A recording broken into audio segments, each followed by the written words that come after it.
fue parte de este tema del cártel inmobiliario. Estas empresas no son un ejemplo de laboriosidad o de emprendedurismo, sino en realidad son unas lavadoras, que se trata de un caso típico de corrupción política y no de una bella historia de emprendedurismo. Tarde o temprano tendrán estos potenciales delincuentes que afrontar las consecuencias de sus actos, que son de naturaleza a todas luces ilícita.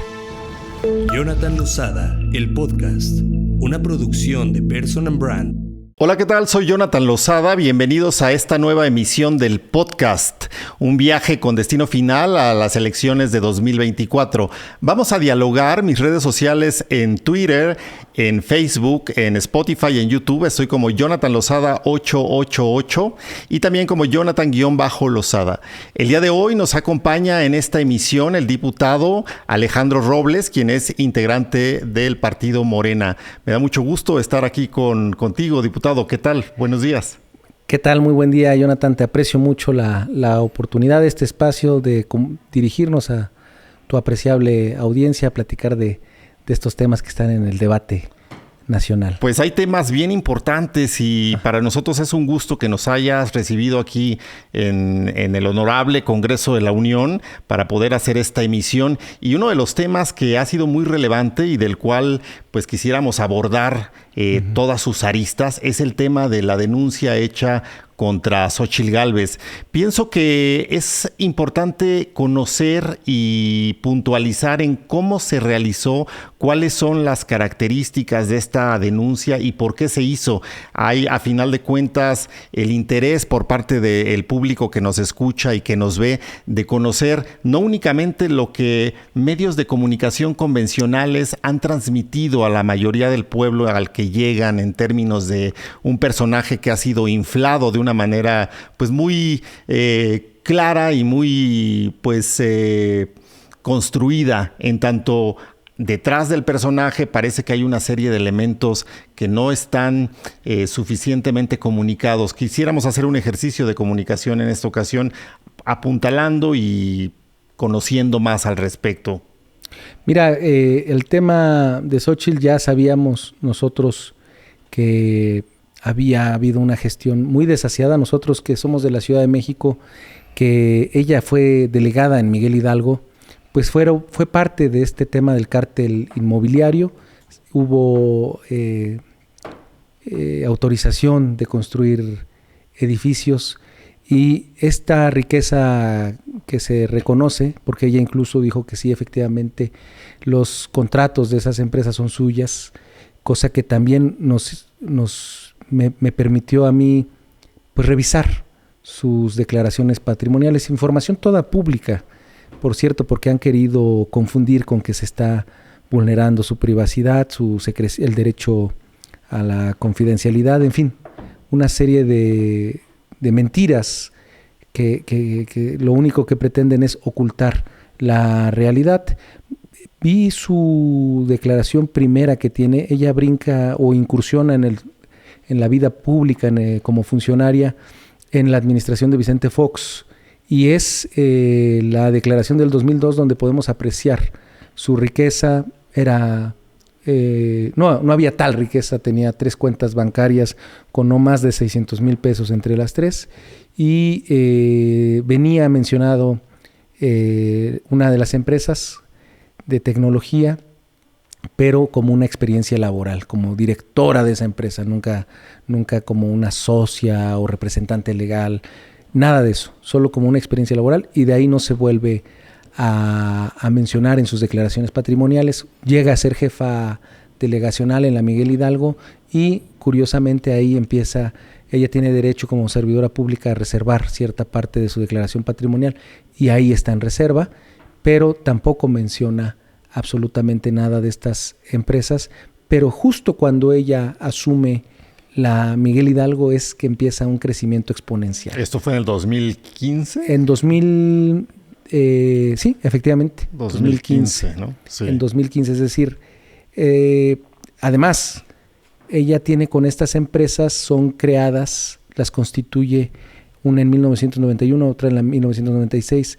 Es decir, en esta década no le generaron grandes ganancias. Te estoy diciendo que 2002 reconoce o declara alrededor de 600,000 pesos, ya llevaba 10 años con estas empresas. Y de repente su riqueza empieza un crecimiento exponencial a partir precisamente de la responsabilidad pública que ella tiene en la Comisión de Pueblos Indígenas en el tiempo de Vicente Fox, y empieza este incremento sustancial a partir de que ella es delegada. ¿Por qué? Porque no solo tiene los contratos con el sector público, sino sus empresas tienen un crecimiento con desarrolladores. ¿Qué sucedió o qué nosotros podemos suponer? Que estas empresas no son un ejemplo de laboriosidad o de emprendedurismo, sino en realidad son unas lavadoras a través de las cuales recibía los moches que pedía para hacerse de la vista gorda de las construcciones. En la Ciudad de México la gentrificación es uno de los temas fundamentales, porque está trastocando el tema del agua. Entonces construyen en una colonia City Towers, Big Grand, estas grandes compañías, torres donde podían haber estado autorizados no más de 3 pisos. Entonces nosotros presumimos, y la denuncia posterior de Víctor Romo lo confirma, que ella estuvo, teniendo esos negocios al amparo de su posición como jefa delegacional. Entonces, luego viene también la denuncia de Gilberto Lozano, y nosotros, a partir de estas 3 denuncias, podemos plantearle a la Fiscalía de la República que las acumule precisamente para garantizar una investigación homogénea, profunda, exhaustiva, y que realmente se revele lo que nosotros podemos presumir, que se trata de un caso típico de corrupción política y no de una bella historia de emprendedurismo, que eso es lo que nos están planteando los medios de comunicación convencionales que están al servicio ahorita pues en estos momentos.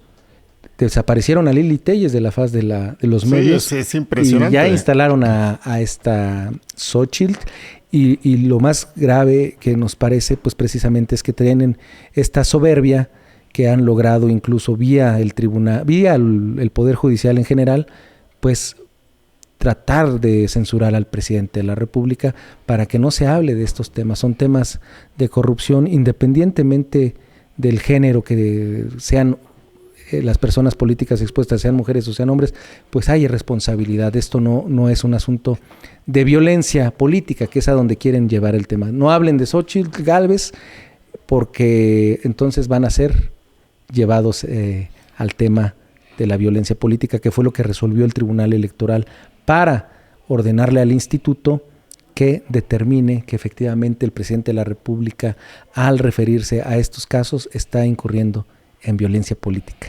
Son un montón de temas, ¿no? Sí, que se van ahí... pero están entrelazados. Están entrelazados y se van viendo, porque no es uno. Vemos de primera instancia, como recordemos un poquito quién era Xóchitl Gálvez, cómo empezó con una actitud como muy grosera, muy confrontativa, ¿no? Desde el Senado, ¿no? Hacia el presidente de la República, y de repente Lili Téllez figuraba como que ella sería la representante del Frente Amplio por México, y de buenas a primeras cambió, ¿no? Y empezaron a inflar, y lo tenemos que decir de esa manera, inflar publicitariamente en ciertos medios de comunicación alineados a ciertos intereses a Xóchitl Gálvez, pero es como un capítulo de una serie de Netflix, ¿no? Y de repente pues sale a la luz esto que nos acabas de mencionar, las empresas de la que es representante, socia, y de qué manera hizo pues los contratos con sumas impresionantes. Llegar a facturar más de 1,400 millones de pesos en 6 años es no de cualquier tamaño, ¿no? Y después viene la gran historia, ¿no? La gran historia de una mujer indígena de un pueblito de México que vende gelatinas y que con el esfuerzo diario llega a acumular pues un patrimonio desbordante. Es completamente risible, es completamente ridículo. ¿Las denuncias se hicieron ante la Fiscalía de la Ciudad de México? No, lo hicimos porque nosotros, como te comento, presumimos que las empresas realmente eran el receptáculo de los moches, es Sí. decir, lavadoras. Estamos hablando de operaciones con recursos de procedencia ilícita. Entonces, un asunto de naturaleza federal. Se lo hicimos saber a la Fiscalía de la República y estamos pidiendo a la Unidad de Inteligencia Financiera que precisamente le siga la huella del dinero. Dónde está, cómo llegó, de dónde proviene y hacia dónde se está yendo. Se quiere victimizar de que se está involucrando a su familia. Pues ella es la que está utilizando a su familia para maquillar u ocultar su riqueza. Nos parece una hipocresía ahora que dice que el presidente de la República está violando el secreto fiscal, cuando de ninguna manera se está haciendo pública alguna información sensible o algo que no tenga que ser público, siendo ella una persona políticamente expuesta. Entonces eso es lo importante. Hay hipocresía. Ya hoy podemos decirte por qué tanta insistencia en el tema del INAI. No es un compromiso con la transparencia y con la información, es un compromiso con los negocios, porque también era proveedora Xóchitl Gálvez del INAI. Entonces, en cada una de las causas, en cada una de las demandas, en cada una de las denuncias que tiene este grupo, porque no solo es Xóchitl, podemos revisar cualquiera de la baraja que tiene la fuerza conservadora. Santiago Krill Miranda, igual, un traficante de influencias. Él dice ser un gran jurista, pero nosotros hemos estado señalando, si tú pones a los jueces, si tú pones a los magistrados, si tú defines quién es el ministro, pues tú tienes las decisiones de la jurisdicción, que fue lo que pasó con Norma Piña. Norma Piña, ¿por qué hay tanta soberbia de este grupo? Porque tienen la certeza de que van a ser exonerados o van a ser protegidos por el Poder Judicial. Lo acabamos de ver en este tema del fiscal de Morelos, por ejemplo. Un tipo que nadie podría meter, se le desaforó aquí en la Cámara de Diputados. Más bien, se llegó a un dictamen donde se determinó que no gozaba del fuero constitucional.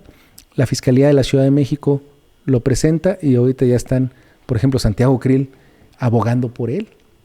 Es una persona que revictimizó un feminicidio, una mujer, una joven que apareció en el estado de Morelos. Entonces, cualquiera, por ejemplo, Mancera, igual es una persona muy reconocida precisamente por sus negocios, por la corrupción. Bueno, Osorio Chong no está de candidato, pero no tienen una persona libre de antecedentes. Cabeza de Vaca, por ejemplo. Entonces no es un asunto, están queriendo victimizarse con Xóchitl porque es mujer, pero no tienen alguien sin antecedente, libre, no tienen una persona honrada con la que puedan enfrentar a nuestro movimiento. Eso es la verdad de todo. No es que se quiera desaforar, porque eso es lo que han estado tratando de equiparar a Xóchitl Gálvez con Andrés Manuel López Obrador, y eso me parece pues inaceptable, porque Andrés Manuel fue un político siempre recto, transparente. Si él hubiera incurrido en algún acto ilícito, te aseguro que lo hubieran metido a prisión. Nosotros logramos el movimiento precisamente frenar ese desaforo. Estamos hablando del 2005, cuando Vicente Fox Quesada, por cierto, Vicente Fox Quesada es el que podemos atribuirle la paternidad de estas dos crías, ¿no? Xóchitl Gálvez y Santiago Krill.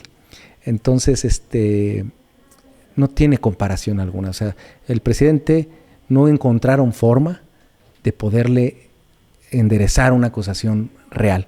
En cambio, en el tema de Xóchitl, pues está la impunidad rampante. Tiene la riqueza inexplicable. Yo creo que eso es lo que tenemos que pedirle a las instancias.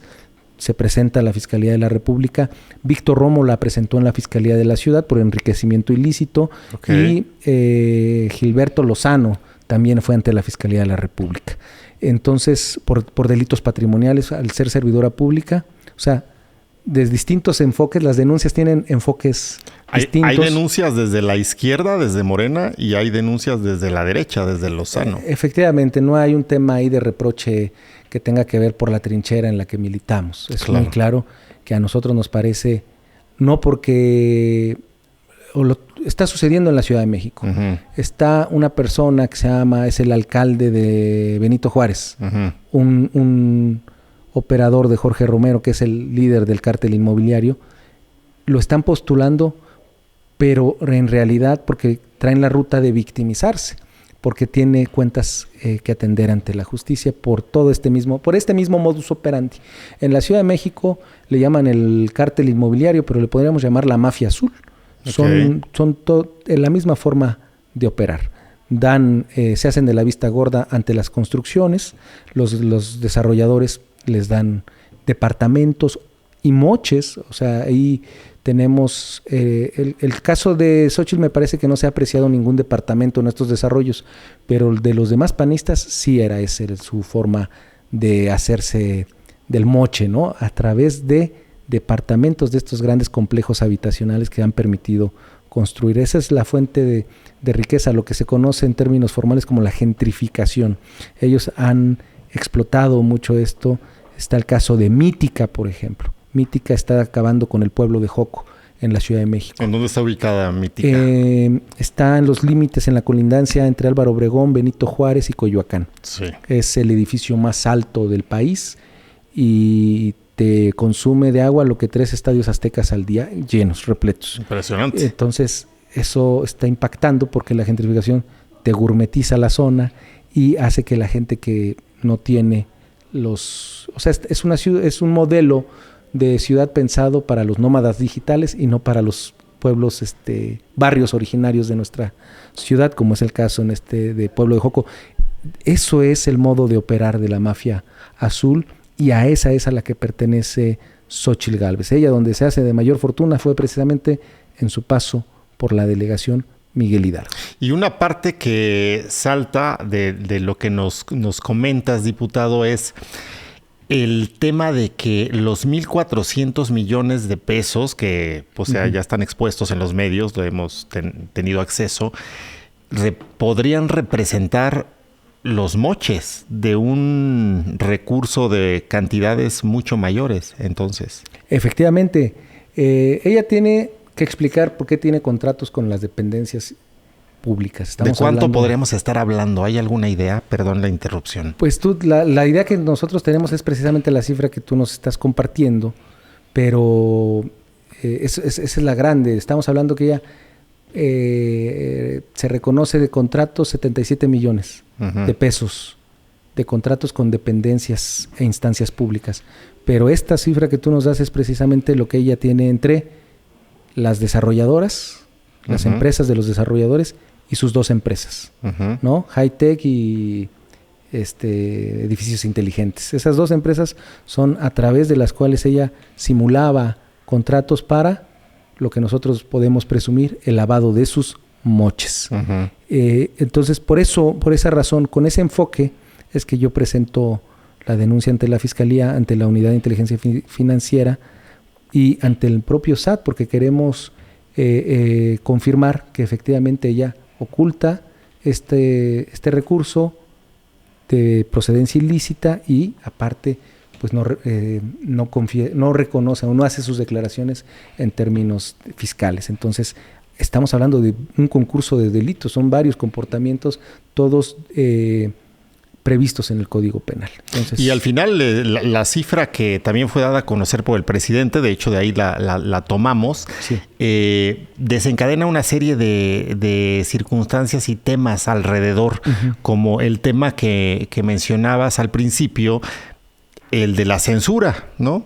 Porque pareciera que ahora hay que censurar al presidente.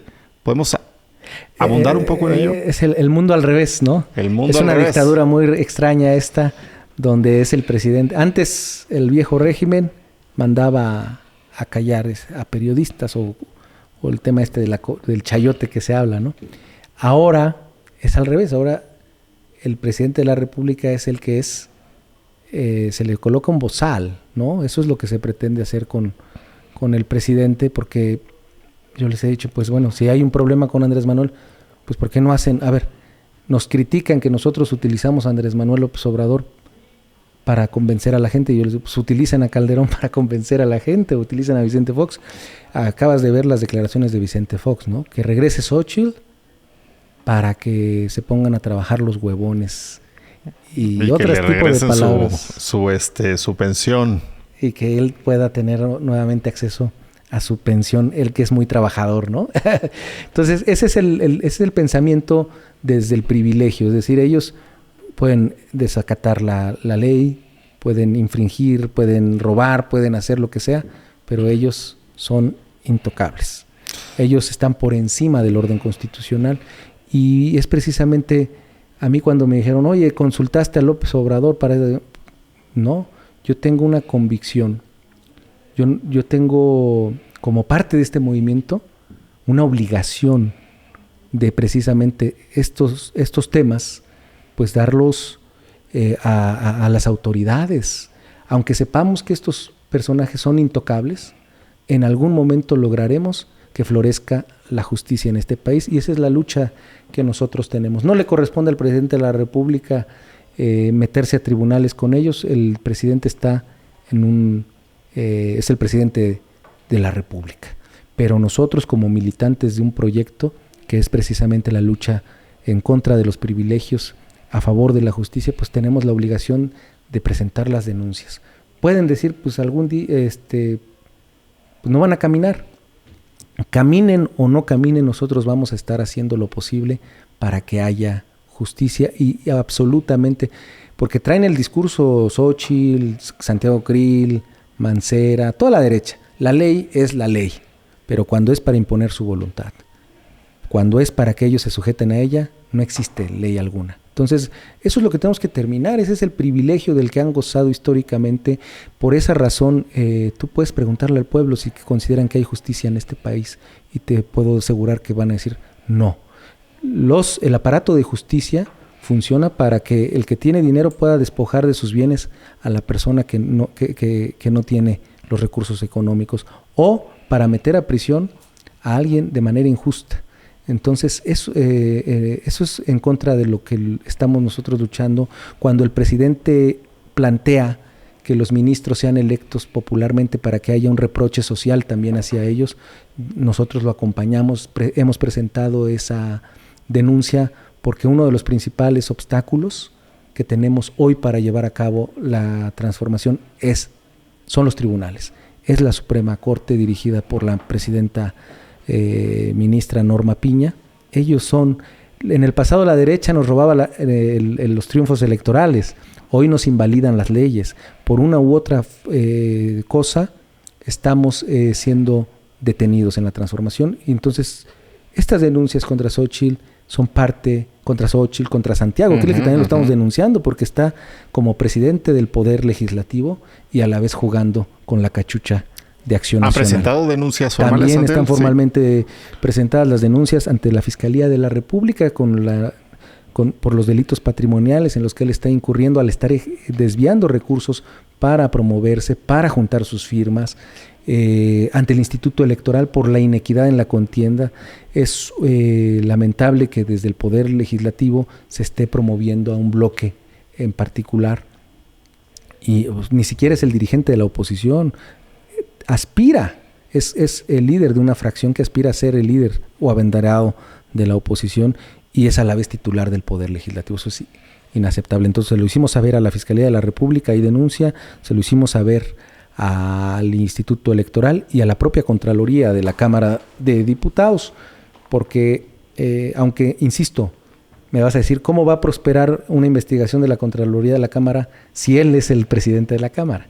Quizá no prospera hoy, pero nosotros, te lo puedo decir, por ejemplo, a Carmona, el caso del fiscal que te comento de Morelos, desde hace 2 años se habló de su desafuero en esta Cámara y 2 años después está enfrentando a la justicia. Tarde o temprano tendrán estos potenciales delincuentes que afrontar las consecuencias de sus actos, que son de naturaleza a todas luces ilícita. ¿Cuál es, en resumen, la circunstancia del Poder Judicial en México? Está podrido, como bien se ha comentado. Está, salvo honrosas excepciones de algunos jueces, magistrados, podrían ser ministros, podemos decir que hay gente proba, honesta en el Poder Judicial, pero estructuralmente está podrido. O sea, esa es la la verdad, está marcado por el influyentismo, el nepotismo, muy confrontado con el pensamiento obradorista desde el momento en que se planteó el tema de que no podía haber funcionarios en la opulencia mientras hubiera un pueblo en la miseria. Y desde ahí, desde que se planteó que no podía ganar nadie más que el presidente de la República, pusieron el grito en el cielo los ministros, los magistrados, que pues están aferrados al privilegio, ¿no? Eso es la verdad, porque dijeras, es que ganan requete bien, pero qué sentencias impecables, libres de corrupción, pero no, se llevan sus beneficios completitos y aparte también reciben en el cajón. Eso es algo muy desafortunado. Te voy a poner el ejemplo. Mientras estaba Genaro García Luna siendo sometido a juicio en Estados Unidos, en Nueva York, aquí bajo la presidencia ya de Norma Piña, por eso nos preocupa mucho. Desde que llega Norma Piña empieza a tener muchas concesiones con el crimen, con la delincuencia organizada. Suena duro, pero tenemos que decirlo porque es una realidad. Aquí le estaban abriendo sus cuentas a Genaro García Luna a través de sus prestanombres, entre ellos su esposa. Entonces, podría decir Genaro, ¿por qué se mete con mi esposa? Pero más bien, él involucra a la familia, como todos los políticos que están sujetos o llamados a cuentas, pues ellos mismos han colocado a hermanos, familiares. Lo mismo que Xóchitl Gálvez, ¿no? Que puso a su hija, que puso a su esposo, lo mismo sucede. No es que haya un asunto en contra de ellos. Se llaman perseguidos políticos. Tenemos muchos casos. Está Cerón en Israel por el tema de la tortura, Ricardo Anaya por el tema de los moches para la reforma energética, está Mauricio Toledo en prófugo precisamente por el robo de los recursos en la reconstrucción del sismo del 2017. Y eso por darte los casos así que están a la mano, pero son muchos asuntos así donde nos ha pesado el no tener una prontitud y una expeditez en la justicia, pero todo es parte de ese mismo estado narcotraficante, de ese estado criminal que se llegó a... Tocamos fondo como sociedad. Creo que si no hubiera llegado en el 2018 la insurrección de las urnas, no sé qué estaríamos... Esto sería, como decía las películas, el infierno, ¿no? Entonces, hay violencia, efectivamente, porque en este país pues nos sembraban armas, ¿no? Literal, estoy hablando, por ejemplo, el caso de Rápido y Furioso, que fue pacto que tuvo Felipe Calderón con la DEA para que entrara pues armas de alto poder. Entonces, pues, ¿qué querían que hubiera hoy? No es de un día para otro. La paz es fruto de la justicia. Y el Poder Judicial en muchas partes de nuestro territorio, pues ya ni siquiera es instancia, ¿no? La instancia es el líder de la mafia. Es decir, voy con el líder de la mafia porque si le digo al líder de la mafia que mi hija fue víctima del abuso de fulanito, pues el líder de la mafia se ajusticia a fulanito. En cambio, si voy al tribunal, si voy a la autoridad ministerial en este caso, pues el agresor le da una lana y nunca más se vuelve a saber nada sobre la agresión a mi hija, ¿no? Entonces, o mis bienes, ¿sabes qué? Yo recibí un terreno, me lo quieren quitar, voy con el líder de la mafia y me hace justicia. Entonces, tenemos este caso donde está muy enraizado el crimen precisamente por lo podrido del Poder Judicial. No hay justicia en nuestro país. Necesitamos introducir institucionalmente un aparato de justicia que realmente... Yo tuvimos un conversatorio en Cámara de Diputados sobre la reforma al Poder Judicial y está estos juristas del régimen viejo, Diego Valadez y compañía, no recuerdo bien ahorita el nombre de todos, pero resistían. Dicen, es que la gente no sabe de derecho, la gente es ignorante, no, el derecho es tema de nosotros, los doctores. Y nosotros decimos, ¿por qué si nosotros podemos hacer las leyes a la luz de la sociedad, de cara al pueblo, de parlamentos abiertos, explicándole a la gente cómo es? ¿Por qué la aplicación del derecho no es igual? ¿Por qué no enfrentan las consecuencias de sus resoluciones? ¿Por qué no van a ser electos también democráticamente? ¿Por qué tendrían que seguir teniendo la ventaja de las designaciones, de los nombramientos por dedazo, y respondiendo, porque dicen, es que si nosotros somos electos popularmente, nuestra independencia judicial está en juego. Pues ojalá hubiera independencia judicial. Hoy vemos a un poder judicial cinchado al servicio de la delincuencia organizada. ¿Dónde está la independencia en estos casos? De la delincuencia organizada y de los factores reales, ¿no? De la oligarquía. Hay jueces que se pretenden atrever a frenar la distribución de los libros de texto. O sea, imagínate. Otro tema muy álgido y muy importante, ¿no? Así es. Entonces, pues esperemos que no haya ese juez que se atreva a seguir las instrucciones del grupo conservador. Detrás de ¿cuál dependencia? Si sabemos todos que Claudio X González siempre ha estado detrás de la intentona de privatizar la educación en nuestro país. Quiso cerrar las escuelas normales, que se acabaran los maestros normalistas. Ven a las escuelas normales como semilleros de marxistas, únicamente porque tienen el atrevimiento del pensamiento crítico, de ser profesores para que llegan a las comunidades donde están los más abandonados, la gente pobre. Eso es lo que ellos pretenden evitar con el tema de los libros de texto, y esperemos que el Poder Judicial no se preste a evitar su distribución.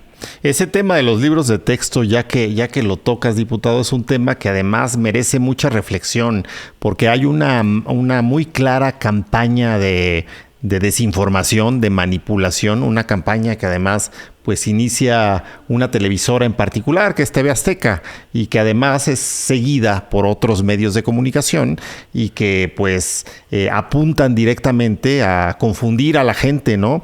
Hablan ahí de la unión de padres de familia que surge y que consideran no adecuados para los niños los libros de texto, y empiezan además a calificar, ¿no? Con un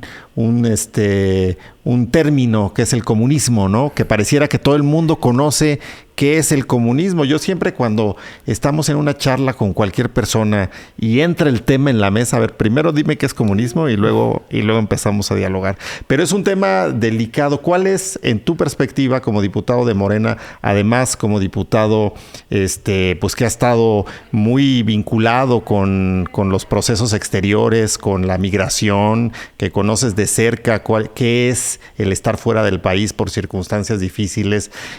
Yo pienso que la perspectiva que nos puedas dar en este punto de la educación parte toda la concepción y la idea y el crecimiento de un ser humano. Desde esa perspectiva, ¿cuál es tu punto de vista? Pues estamos precisamente ante el tema de temas, ¿no? Quieren frenar la transformación. ¿Qué hay detrás? Detrás de toda demanda, de toda causa de la derecha, de este grupo conservador, hay también un negocio. No solo son sus prejuicios y sus convicciones, sino los negocios. Aquí estamos hablando de que el Estado mexicano dejó de adjudicar los libros a Trillas, que a su vez es socia de Salinas Pliego, y por eso Salinas Pliego puso a Javier Alatorre a hablar de el virus comunista en los libros de texto gratuitos. Además, de una manera muy burda, ¿no? Sí, grotesca, mira, pero no es la primera vez que lo hace. Yo recuerdo en la época también lo que Salinas inventó del chupacabras, también ahí participó TV Azteca.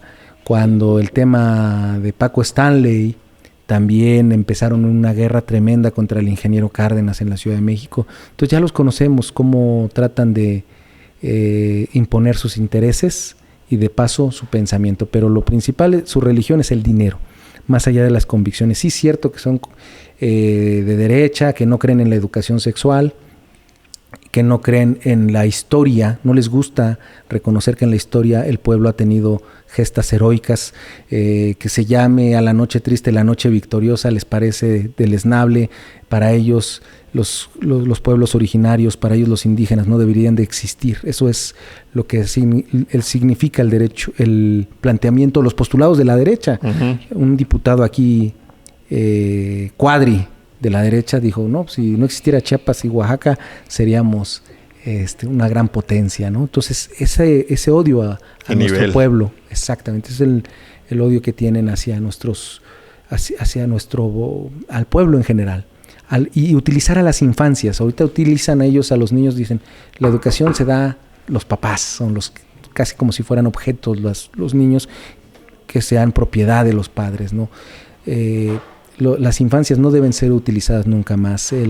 Claudio X González nos ha acostumbrado al uso de niñas y niños como carne de cañón.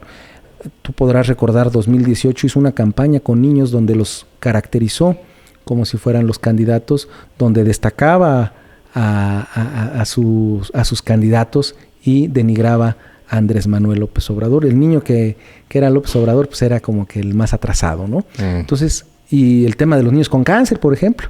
Entonces, están acostumbrados, estos grupos son fascistoides, el negarle a las nuevas generaciones el acceso al conocimiento libre, al conocimiento objetivo, laico, pues me parece a mí a todas luces muy grave lo que hay detrás, ¿no? Entonces, por eso yo creo que va a ser el tema de temas, porque el libro de texto engloba mucho de la confrontación entre este régimen, lo que marca Gramsci, ¿no? Como la crisis, este régimen que se niega a perecer y la transformación que aún no termina de florecer. Eso es lo que podemos nosotros apreciar.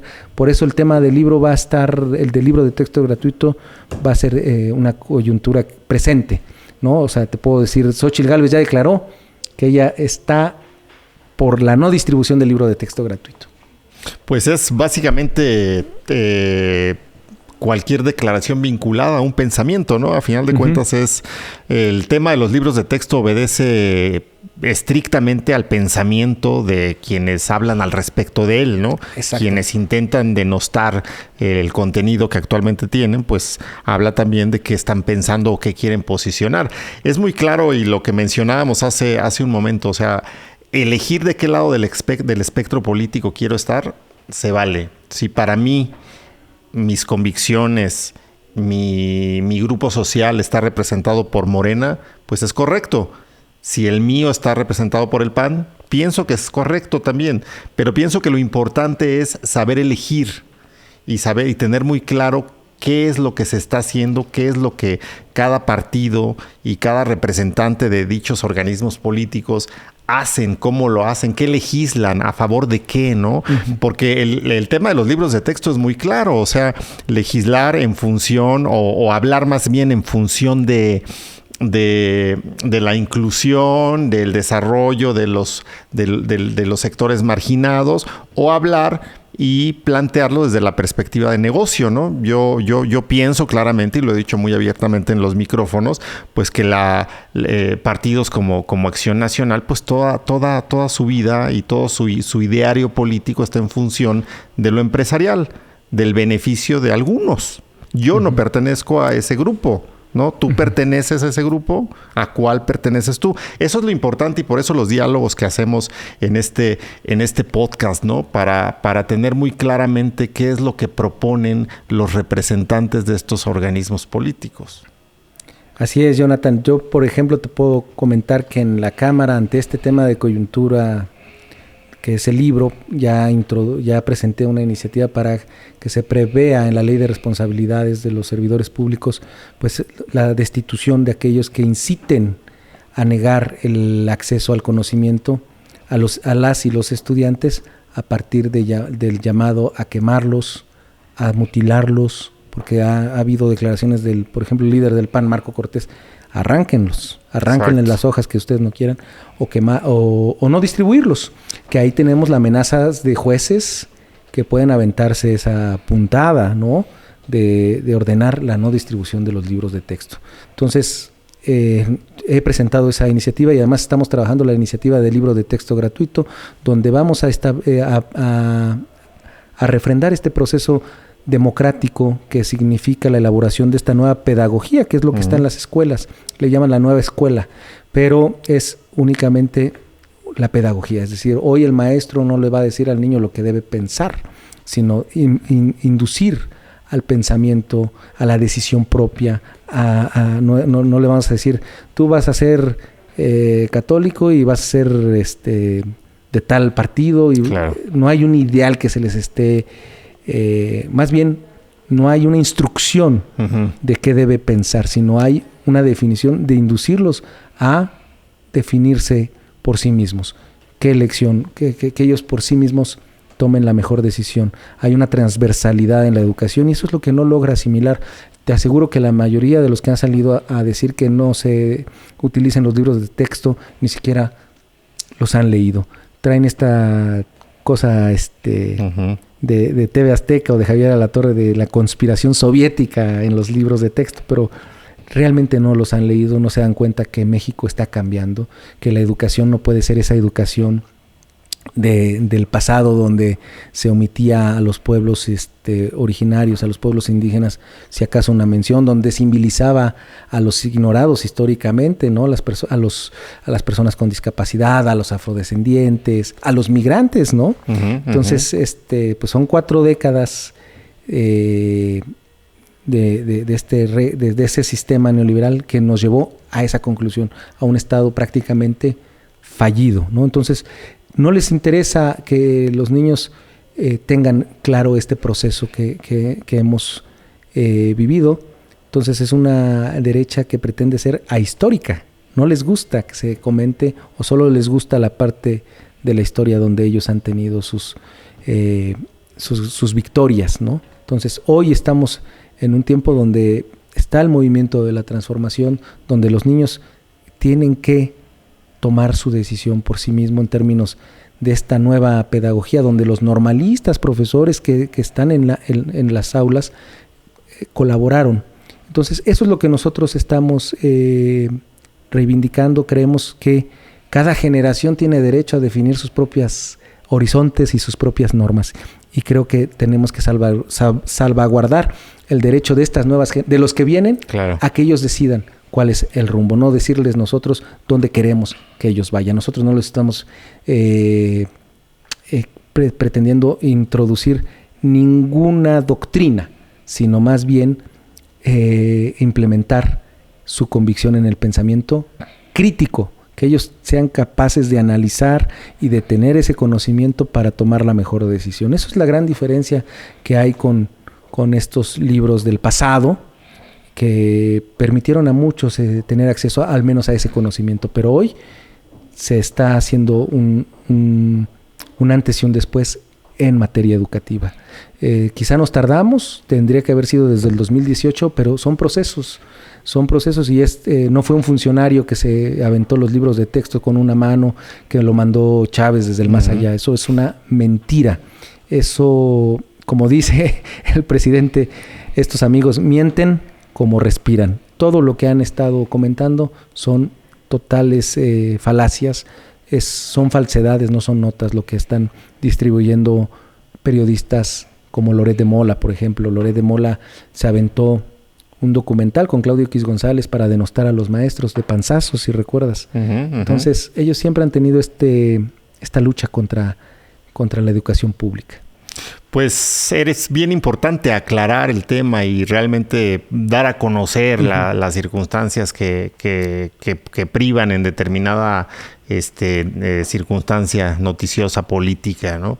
Pues Alejandro Robles es miembro de la Comisión de Relaciones Exteriores, de la Comisión de Migración, ¿es así? Así es. Y de Justicia, si no me equivoco. Secretario de Justicia, de Relaciones Exteriores e integrante de Migración, de Asuntos Migratorios. Y además, diputado de este trabajo que ya nos has explicado que estás haciendo aquí en la Cámara de Diputados, del trabajo que has hecho por México, desde México y fuera de México cuando no estuviste aquí. Sí. ¿Quién es Alejandro Robles en la vida cotidiana? Háblanos un poco de ti. Soy papá de Sahara, de Fidel, son niños que tienen ahorita 13 y 8 años, esposo de Sara, que es y tuve oportunidad de vivir fuera del país, pues más bien hice de mi crisis una oportunidad, que era precisamente el destierro, precisamente conozco bien a las formas autoritarias en las que se gobernaba este país. No había Estado de Derecho en nuestro país y tuve que emigrar por esa razón y tomé por eso me defino en mi perfil de redes sociales como militante inmigrante, ¿no? Sí. Porque pues precisamente nunca he dejado de ser un militante de la transformación desde tiempos previos al nacimiento de Morena. Siempre he tenido esa convicción de la lucha por la democracia. Eso que llaman ellos comunismo no es más que el deseo de una vida democrática en la que todos seamos iguales. Eso es lo que esa es la convicción. Y estando desde Canadá pude apreciar de lejos el amor por nuestro país, y hoy tengo la agenda migrante más completa. Promovimos el voto de los mexicanos en el exterior de manera presencial, que nuestra comunidad pudiera votar en las ciudades con mayor concentración. Estamos hablando prácticamente de Estados Unidos y Toronto, que son las que tienen el número de mexicanos para poner urnas. Y eso lo logramos que se incluyera en lo que llamamos el Plan B. Pero desafortunadamente, con la resolución de la Corte, pues eso quedó invalidado, ¿no? Va a seguir siendo un proceso complejo votar desde el exterior, sobre todo para nuestra comunidad, porque en Estados Unidos hay una presencia importante pues de personas, nuestros connacionales pues son indígenas, son trabajadores esenciales, que no les debiéramos complejizar el libre ejercicio de sus derechos políticos, y por eso es la participación tan menor que se tiene en las elecciones, porque son muchas trabas para poder votar, el voto postal y el voto electrónico. Quizá nuestras nuevas generaciones controlan el tema de recibir un correo, activar su credencial de elector, pero no todos. No conocen muchos la realidad de nuestros connacionales, pero el solo entrar al consulado es a veces muy difícil para nuestra comunidad. El cónsul no tiene una política de puertas abiertas. Sigue pendiente el compromiso de nuestro movimiento de hacer de los consulados defensorías del migrante, y tenemos una ley de retorno también propuesta. Muchas deportaciones y muchas generaciones de mexicanos que pues ya no necesariamente tienen ese sentido de pertenencia con nuestro país, porque nada hizo nuestro país por ellos para que tuvieran ese encuentro con su cultura, Entonces por eso introducimos esa propuesta, que es la ley de retorno, que pretende atender a los repatriados, a los deportados, pero también atraer a los mexicanos que han hecho su fortuna en Estados Unidos, que podemos decir, oye, pues si en Estados Unidos con todo en contra has logrado eso, ¿qué más no podrías lograr aquí? Que eso es algo muy importante. Tenemos un México que, pese a la pandemia, gracias a la política social del obradorismo y gracias también a las remesas de los mexicanos en el exterior, pues que está de pie, pese a que el contexto global es muy desfavorable. Y también tenemos presentada la ley para defender al trabajador internacional, porque más que migrantes, todo aquel que ha abandonado el país ha sido para trabajar, no ha sido ni para delinquir, ni para vivir del sistema de bienestar en Estados Unidos. Todos son trabajadores. Entonces estamos dándole ese enfoque y sobre todo reivindicando el que sea el Servicio Nacional de Empleo quien gestione estas permisos de trabajo, estas visas de trabajo, porque hoy hay muchos oportunistas que enganchan a nuestros campesinos, por ejemplo, se los llevan los toman, por ejemplo, en Oaxaca, en Guerrero, en Chiapas, los llevan a hacer un entrenamiento casi sin pago en Jalisco, en Michoacán, y finalmente los llevan a Estados Unidos, y son estas agencias, pues realmente polleros más que agencias de gestión de trabajo. Entonces, esta es lo que pretende esta otra iniciativa. Son las dos caras de la moneda, tanto los que debemos hacer algo por ellos, porque la transformación busca que nadie tenga que emigrar por necesidad, ya sea por ausencia de Estado de Derecho o por ausencia de trabajo. Eso es básicamente lo que nosotros nos hemos propuesto, y son dos caras de la misma moneda: ley de retorno y ley de defensa del trabajador internacional. Y lograr que esos 10 millones de mexicanos que viven en ansiedad porque no tienen una condición regular en Estados Unidos sean reconocidos como una comunidad que ha sido laboralmente explotada, y puedan tener lo que en Estados Unidos es el DACA, que es como una especie de tolerancia, es decir, no es un camino a la ciudadanía, pero es al menos un respeto a la dignidad de la persona, que no solo manda el alimento a sus familias en México, sino que pone en la mesa los alimentos de Estados Unidos y que produce y que paga lo que llaman los taxes, los impuestos allá en Estados Unidos. Entonces, esa es la agenda, grosso modo. Tenemos también presentada la iniciativa para que toda persona que pise nuestro territorio, por ese solo hecho, toda niña, niño, adolescente que pise territorio nacional, así como era antes lo de la esclavitud, así, niña, niño que pise nuestro territorio, goce de la protección del Estado mexicano, y esto generaría que México realmente sea un santuario de la migración, que dejemos de replicar esta política xenofóbica y racista de los Estados Unidos hacia nuestros pueblos hermanos que vienen. Pues México ha sido un país receptor ya no solo de centroamericanos, sino de todo el mundo. Tenemos mucha afrodescendencia, mucho caribeño, que está en nuestro, mucho ciudadano que viene de algún país de África que está buscando llegar a Estados Unidos vía nuestro país. Entonces, a todos ellos nosotros decirles, ¿qué necesidad tienes de arriesgarte y de todo eso? Si aquí en México nosotros te podemos dar la protección que tú requieres e incluso eres elegible a una de esas visas de trabajo para Estados Unidos. Porque el migrante no va a Estados Unidos buscando ejercer ciudadanía allá o buscar ganar ciudadanía. Va buscando ganar en dólares y gastar en sus monedas locales, ¿no? Y no solo son los pobres del sur. Los mismos del norte vienen aquí con esa capacidad de recibir dólares y gastar en pesos, ¿no? Por eso tienes a tantos extranjeros en San Miguel de Allende, en ciudades históricas, ¿no? Morelia, San Cristóbal, muchos estadounidenses hacen eso. Que han llegado a venir acá. Están migrando porque precisamente el negocio es recibir dólares y gastar en pesos. Muy bien. Pues con esto nos vamos, diputado. El tiempo se nos ha agotado. Ha sido, muy rápido, porque son temas además que se pasan con muchísima puntualidad en cada uno de los puntos que estamos abordando. Pues agradezco mucho la invitación, la invitación a la cámara, que nos haya aceptado la invitación a estar en el podcast, y esperamos contar con la presencia nuevamente de Morena y tu presencia en Chiapas. Eres muy bienvenido. El siguiente podcast lo hacemos en Tuxtla. Pues ya es un compromiso, diputado. Vale, muchas gracias. Gracias a ti, Jonathan. Hasta luego. Jonathan Lozada, el podcast, una producción de Person and Brand.